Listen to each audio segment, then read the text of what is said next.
नमस्कार दोस्तों, मैं मनमोहन मिश्र आज आपके सामने एक बहुत बड़ी गंभीर बात रखने जा रहे हैं और उम्मीद करते हैं कि आप इस वीडियो को अंत तक जरूर देखेंगे और ये समझने की कोशिश करेंगे कि मेरी पड़ताल और मैंने इसमें जो विवेचना की है इप्स्टीन फाइल के बारे में, नरेंद्र मोदी के रिश्ते के बारे में, मोहन भागवत के रिश्ते के बारे में, आरएसएस के रिश्ते के बारे में और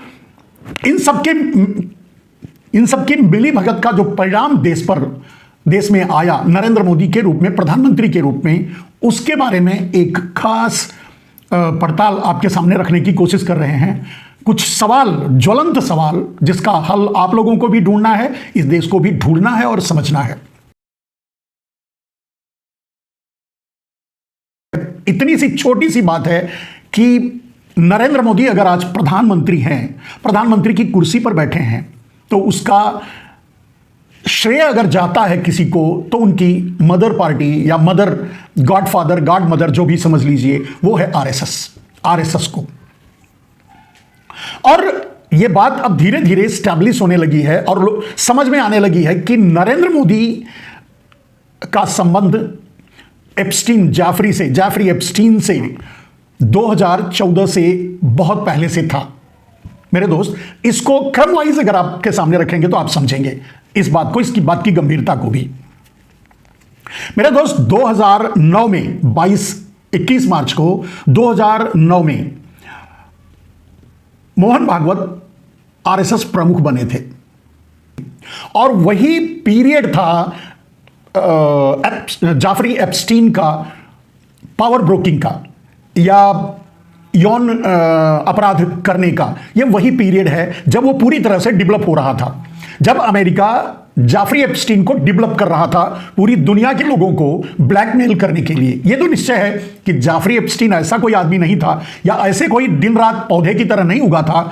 उसे बनाने के लिए बाद में जो नाम सामने आए, जैसे बिल गेट्स हुए, जैसे बिल क्लिंटन हुए, जैसे ट्रंप हुए, ये सब लोगों के नाम जुड़ा निश्चय ही। और अब तो खास करके आपको समझ में आ गया होगा कि ट्रंप का कितना गहरा रिश्ता जाफरी एप्स्टीन से था, या उसको बनाने में या फिर उसको खत्म करने में, दोनों में ट्रंप का कितना बड़ा रिश्ता था। और या फिर उससे पीछे वो CIA भी इसमें काम कर रही होगी या अमेरिका की और भी संस्थाएं, ऑर्गेनाइजेशन इसमें काम कर रही होंगी। तो ध्यान से समझिए, 2009 से पहले ही इस कोशिश में नरेंद्र मोदी इस कोशिश में लग चुके थे कि उन्हें प्रधानमंत्री बनना है और वो आडवाणी को लड़ने नहीं देना चाहते थे। लेकिन आडवाणी जिद पे अड़ गए तो नरेंद्र मोदी ने जो बैकअप, फाइनेंशियल बैकअप देना चाहते थे वो नहीं दिया। फिर भी आडवाणी चुनाव लड़े और हार गए। आपको यह भी पता होगा कि 2009 के चुनाव में नरेंद्र मोदी मात्र एक रैली या फिर गुजरात में कुछ एक रैलियां किए होंगे, बाकी वो किसी चुनाव प्रचार में नहीं गए। यानी नरेंद्र मोदी 2009 के चुनाव से दूरी बनाए रखे। अगर जिस तरह से नरेंद्र मोदी का बैकअप पूंजीपति कर रहे थे अमेरिका और दूसरे लोग कर रहे थे, और अब नाम जोड़ सकते हैं कि एप्स्टीन के जरिए जो नरेंद्र मोदी को लॉन्च किया जा रहा था भारत में, वो सब कुछ आडवाणी के लिए भी हो सकता था, नहीं हुआ। और इसीलिए नरेंद्र मोदी नाराज होकर बैठ गए, चुनाव प्रचार नहीं किया और फाइनली हार गए। अब यहां यह समझना होगा मेरे दोस्त कि 2009 में मोहन भागवत आते हैं उस कुर्सी पर। मोहन भागवत ही क्यों आए, ये एक सवाल है। रामदेव, रविशंकर, राम रहीम, आसाराम, जग्गी वासुदेव या बहुत से श्री रविशंकर, इन जैसे लोगों को फंडिंग करने का, जो गुजरात से फंड आ रहा था, इन लोगों के पास जो ब्लैक मनी आ रही थी, जिसके जरिए ये अपना एम्पायर खड़ा कर रहे थे और जिसके जरिए नरेंद्र मोदी के प्रचार में लगे दुनिया के पूंजीपति और लोकल पूंजीपति, और जो भी नरेंद्र मोदी गुजरात बेचकर कमा रहे थे वो इन संस्थाओं में, इन लोगों के पास रख रहे थे और लगा रहे थे। मैं एक संस्था रामदेव से जुड़ा था भारत स्वाभिमान के नाते, वो भी राजीव दीक्षित के नाते। इसके लिए इस काल की बारीकियों को मैं समझता हूं, जानता हूं और देखा हूं बड़े नजदीक से। अब इससे थोड़ा आगे बढ़िए। रामदेव पहले ही काले धन के नाम पर मैदान में उतर गए थे 2009 में के चुनाव खत्म होने के बाद से ही। इधर रविशंकर और दूसरे भगवा दलाल जितने भी थे, सबके सब नरेंद्र मोदी के पक्ष में बयान देने लगे। यहां तक यह भी कहा कि अगर नरेंद्र मोदी चुनाव लड़े होते तो जीत गए होते। या अब यह बातें आने लगी कि अगला प्रधानमंत्री नरेंद्र मोदी ही होंगे। और यह सब कुछ हो रहा था उसी पीरियड में, डेवलप हो रहा था जब मोहन भागवत आरएसएस प्रमुख बन गए थे। और आरएसएस जो है नरेंद्र मोदी को प्रधानमंत्री बनाने की के लिए अग्रणी भूमिका निभाने, मतलब आगे बढ़ करके नरेंद्र मोदी का हाथ पकड़कर अगला प्रधानमंत्री बनाने के लिए आगे आ चुकी थी। चलिए अब इस डेवलपमेंट को आगे समझिए। 2008 से पहले जाफरी एप्स्टीन ने अपना एम्पायर डेवलप कर लिया था। उससे वो सारे लोग जुड़ चुके थे जो जिनका नाम आज आप ले सकते हैं, जिसके बल पर ट्रंप एक बार राष्ट्रपति बने। लेकिन अब इसके आगे भी कुछ बातें सटीक आपको बताएंगे जिससे आप समझ जाएंगे कि यह कनेक्शन कहां तक है। मेरे दोस्त, अब यहां आपको यह समझना है कि 2008 में जेफरी एप्स्टीन गिरफ्तार होता है, लेकिन उस पर बहुत हल्का सा चार्ज लगाया जाता है और उसे जेल भेजा जाता है। 13 महीने मात्र जेल में रहता है। और अगर आप रिकॉर्ड देखेंगे और जानकारी हासिल करेंगे तो आपको पता चलेगा कि वो ज्यादातर टाइम पेरोल पर बाहर रहा है, यानी व्यापारिक रिश्तों के लिए वो बाहर रहा है, जेल में नहीं रहा है। अमेरिका के जो लोग जो राजनीति में थे, जो उस समय थे, उनका प्रश्रय या CIA या जो भी उनके पीछे थी, जो भारत को अपने कब्जे में करने के लिए जो काम कर रही थी, वो एप्स्टीन के जरिए भारत पर कब्जा जमाना चाहती थी और उन्होंने नरेंद्र मोदी को चुना इस काम के लिए। नरेंद्र मोदी का चुनाव करने से पहले निश्चय ही नरेंद्र मोदी को सीधे चुन करके डेफिनेटली वो RSS से ही संपर्क किया होगा, क्योंकि RSS ही नरेंद्र मोदी को प्रधानमंत्री आगे चल करके बनाई और पूरी तरह से नरेंद्र मोदी को प्रधानमंत्री के लिए चुना। अब समझिए, उस पीरियड में जेफरी एप्स्टीन को कुछ नहीं होता, 13 महीने की जेल होती है और वो भी पेरोल पे बाहर रहता है। यानी वहां की जो सरकार थी वो उसका प्रश्रय प्राप्त था जेफरी एप्स्टीन को, और जेफरी एप्स्टीन RSS और मोदी से पहले से संपर्क में आ चुका था और उस प्रोजेक्ट पे काम कर रहा था कि नरेंद्र मोदी को प्रधानमंत्री बनाना है, क्योंकि नरेंद्र मोदी और RSS मिलकर के ये कमेंट कर चुके होंगे कि आगे हम अमेरिकी परस्त भारत आपके सामने परोसेंगे, जो आज आप देख रहे हैं। अब थोड़ा आगे आइए। जेल के बाद वो फिर से छूट जाता है और वो सारा काम करता है जो उसे करना है। उसी दौरान जो घटना भारत के साथ होनी थी वो भी हो गई कि एप्स्टीन के जरिए ही RSS के डायरेक्शन में, एप्स्टीन की दलाली के जरिए ही RSS के डायरेक्शन में नरेंद्र मोदी भारत के प्रधानमंत्री बन चुके थे और भारत अमेरिका के सामने घुटने टेक करके सर झुका चुका था। कई यात्राएं कर चुके थे नरेंद्र मोदी अमेरिका और चीन के साथ। जो डेवलप हुआ भारत की जो दुर्दशा हुई, आज जो हाल है, इस पर मैं और बहुत से वीडियो हैं उसको देख सकते हैं। यहां मैं स्टैब्लिश करना चाहता हूं कि नरेंद्र मोदी का प्रधानमंत्री बनने के पीछे एप्स्टीन का बहुत बड़ा हाथ था और एप्स्टीन का कनेक्शन RSS और मोहन भागवत से था। 20 जनवरी 2017 में पहली बार ट्रंप राष्ट्रपति बनते हैं और ट्रंप एप्स्टीन को उठा करके जेल में डाल देते हैं और वहीं उसकी कहानी खत्म हो जाती है। समय बीतता है, इसके साथ ही एप्स्टीन पर जो मुकदमे चले होते हैं उसकी फाइलों को बाहर आना होता है, आने की कोशिश की जाती है, बहुत थोड़ा सा आने दिया जाता है, लेकिन फिर भी रोक लिया जाता है। अब अमेरिका में फिर से 2021 के बाद सरकार बदल चुकी थी, यानी ट्रंप फिर से हट गए थे।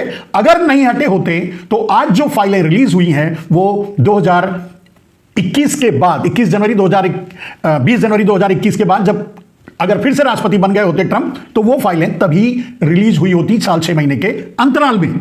जो आज बवाल मचा है, धमाल मचा है, वो उस समय मच चुका होता। 25 में फिर जनवरी में ट्रंप राष्ट्रपति बन जाते हैं अमेरिका के। फिर से उनका पावर और वो अपना काम शुरू कर देते हैं। उससे पहले जो एप्स्टीन से जो जानकारियां मिली थी, जो कनेक्शन थे, जो डेवलपमेंट थे, और खुद भी तो जुड़े थे ट्रंप उस एप्स्टीन से।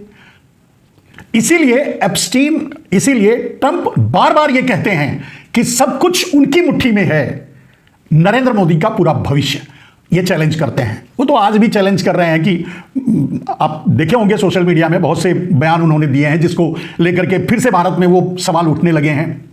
चाहे वो सीज फायर हुआ हो, चाहे डराने की बात हो, चाहे धमकाने की बात हो। ट्रंप ये भी कहते हैं कि मैं टैरिफ नहीं, अमेरिका टैरिफ नहीं देगा, अब भारत टैरिफ देगा, यानी अमेरिका का सामान भारत में 0 टैक्स पे बिकेगा। भारत का सामान अमेरिका में 18% टैक्स में बिकेगा, हम अमेरिका में 3% की जगह 18% देंगे टैक्स। ये नरेंद्र मोदी की डील है। ये डील कोई नहीं है, ये ट्रंप का अपना तरीका है दुनिया को चलाने का। वैसे ट्रंप को लोग सनकी कहते हैं, नासमझ कहते हैं, बेवकूफ़ कहते हैं। यहां तक कि भारत में नरेंद्र मोदी के लोग तो ये भी कहने लगे हैं ट्रंप सीरियस पॉलिटिशियन नहीं है, ट्रंप तो ऐसे ही उलूल जुलूल बकते रहते हैं, बोलते रहते हैं। लेकिन ये सच नहीं है मेरे दोस्त। ट्रंप एक शातिर बिजनेसमैन है। नरेंद्र मोदी तो सिर्फ ये कहते हैं कि उनके खून में व्यापार है, वो गुजराती हैं इसलिए उनके खून में व्यापार है, ये कहते हैं नरेंद्र मोदी। लेकिन ये सच है या नहीं वो तो छोड़ दीजिए, लेकिन ये तो सच है कि ट्रंप एक खांटी व्यापारी है, पावरफुल खांटी व्यापारी। और अपने व्यापार के बाद अगर आज वो एक सुलझा हुआ नेता, अमेरिका का राष्ट्रपति, पूरी दुनिया को आज वो अपनी उंगली पर नचा रहा है। भारत को नरेंद्र मोदी की उसी काल जेफरी एप्स्टीन से मिली फाइलों में जो जानकारी है, नरेंद्र मोदी आरएसएस के जो 2009 के बाद से जो रिश्ते डेवलप हुए हैं, 2008 के पहले से जो रिश्ते डेवलप थे और उसके बाद जो भारत में घटनाएं घटी, नरेंद्र मोदी 2014 में प्रधानमंत्री बने और क्योंकि उस समय एप्स्टीन उसी कार्य पर था और स्वतंत्र था। अब यह बात गारंटी से कैसे कही जा सकती है, आप समझ सकते हैं। किसी दलाल को जेफरी एप्स्टीन एक ब्रोकर था, दलाल था, अगर पावर ब्रोकर कहें। बाकी वो बच्चियों का बलात्कारी था, बच्चियों का व्यापार करने वाला था, वो एक जघन्य अपराधी था, एक मानसिक विकृत आदमी था। ये तो आप मान सकते हैं, जानते हैं। लेकिन उसी अपनी मानसिक विकृतता के चलते जो उसने सूचनाएं इकट्ठी की, जो अमेरिका के और इजराइल के इशारे पर, इन दोनों शामिल थे, उसका उपयोग करके दुनिया के दूसरे देशों के राजनेताओं को ब्लैकमेल करके अपने तरीके से वर्ल्ड ऑर्डर को सेट करने का काम शुरू हो गया था, हुआ और हो रहा था। यहां कहीं ना कहीं ट्रंप की उंगली कहीं दब रही थी। ट्रंप ने अपने पहले कार्यकाल में ही जेफरी एप्स्टीन को निपटा दिया था, लेकिन उसकी फाइलों को बाहर नहीं ला सके, तब तक वो चले गए। दूसरे कार्यकाल में 4 साल का गैप हो गया, जो बाइडेन आए, वो फाइलें तब भी रिलीज हो सकती थी, नहीं हुई, क्योंकि वो टीम थी जो उन फाइलों को बाहर आने नहीं देना चाहती थी। लेकिन ट्रंप आए, ट्रंप के आने के बाद से फिर वो प्रक्रिया शुरू हुई और अब वो फाइलें, जेफरी एप्स्टीन की फाइलें, यानी जो डॉक्यूमेंट्स, यानी जो वीडियो, यानी जो सबूत, सब कुछ बाहर आ रहे हैं। ट्रंप को इसकी चिंता नहीं है कि उसके बारे में क्या आएगा। ट्रंप का टारगेट यह है कि किस पूरी दुनिया के लोगों को, दुनिया के नेताओं को कैसे हैंडल करेंगे और कैसे अपना कॉलोनियल स्टेट घोषित करेंगे, कैसे पूरी दुनिया को गुलाम बनाएंगे। इस ट्रैक पे ट्रंप काम कर रहे हैं और उसके लिए हर नीति, साम दाम दंड भेद, कूटनीति वगैरह वगैरह जो कर रहे हैं वो आपके सामने है। अब यह बात पूरी तरह से डेवलप हो गई, साफ हो गई, क्योंकि बीच में नरेंद्र मोदी, जब ट्रंप राष्ट्रपति नहीं बन पाया तो उसका अपमान कर दिए थे, उसको खुंदक आ गई। वो बाद में जब फिर से राष्ट्रपति बना तो नरेंद्र मोदी के पीछे पड़ा हुआ है। अब नरेंद्र मोदी के पीछे पड़े होने का सबसे बड़ा सबूत एप्स्टीन फाइलों से उसे मिला है।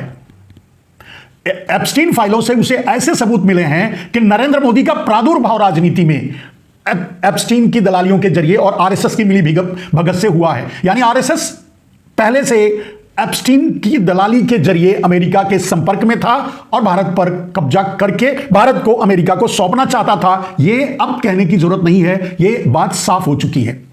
मेरे कहने का अर्थ यह है कि रातों रात ऐसा नहीं हुआ कि नरेंद्र मोदी प्रधानमंत्री बने और जो फाइलें सामने आई हैं उसके अनुसार जेफरी एप्स्टीन की फाइलें जो सामने आई हैं, जो सबूत सामने आ रहे हैं, जिसे ट्रंप रिलीज कर रहा है, लोगों तक पहुंचा रहा है, भारत तक पहुंचा रहा है, लोगों को बता रहा है, वो उसमें यह साबित होता है कि जैसे ही नरेंद्र मोदी प्रधानमंत्री बने, ट्रंप के जेफरी एप्स्टीन के संपर्क में आ गए और उससे मेलजोल आगे बढ़ाने लगे और उससे अपना काम निकालने लगे। जो भी संपर्क हुआ वो तो यह भी साबित करता है कि नरेंद्र मोदी प्रधानमंत्री बनने के 15 दिन बाद से ही हरदीप पुरी को लगाया गया इस काम के लिए। और जब हरदीप पुरी 2008 के आसपास ही रिटायर हो चुके थे, उतने दिनों तक वो कहां थे, क्या कर रहे थे, तो यह निश्चय है कि वो जेफरी एप्स्टीन के संपर्क में 2008 के बाद जब वो जेल से बाहर आ गया, या जेल में गया उससे पहले, क्योंकि जेल में भी वो ज्यादा रहा ही नहीं, 13 महीने भी वो जेल हुई थी लेकिन रहा नहीं, बाहर ही रखा।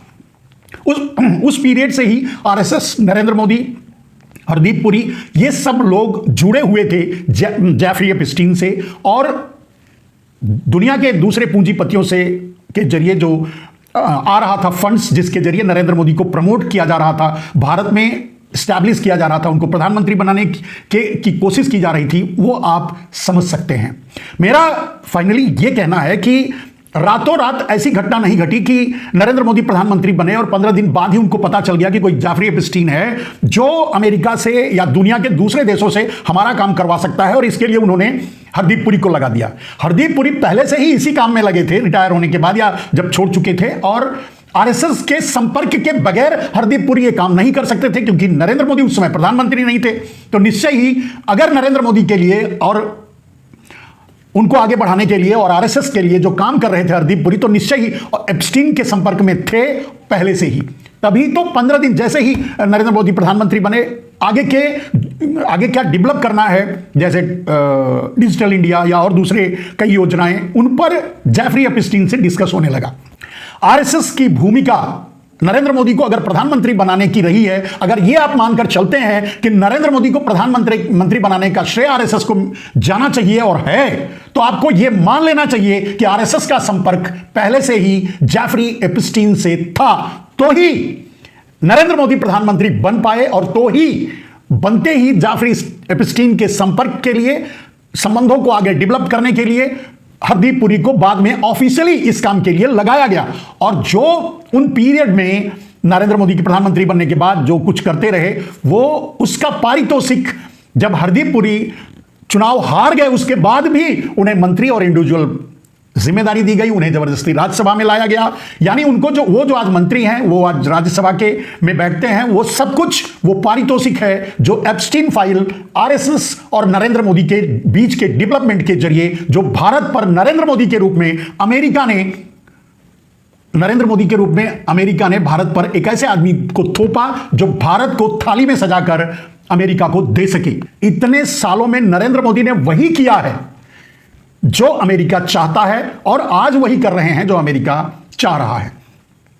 आज भारत के लोगों को यह महसूस होने लगा है कि भारत का प्रधानमंत्री नरेंद्र मोदी हैं या कोई अमेरिका का राष्ट्रपति ट्रंप या कोई और, या जेफरी एपस्टीन जैसा दलाल, या जो भी आप मान के चलिए, जो भारत के निर्णयों को प्रभावित करता था, चुनाव को प्रभावित करता था, और आज और आगे भी प्रभावित कर रहा है।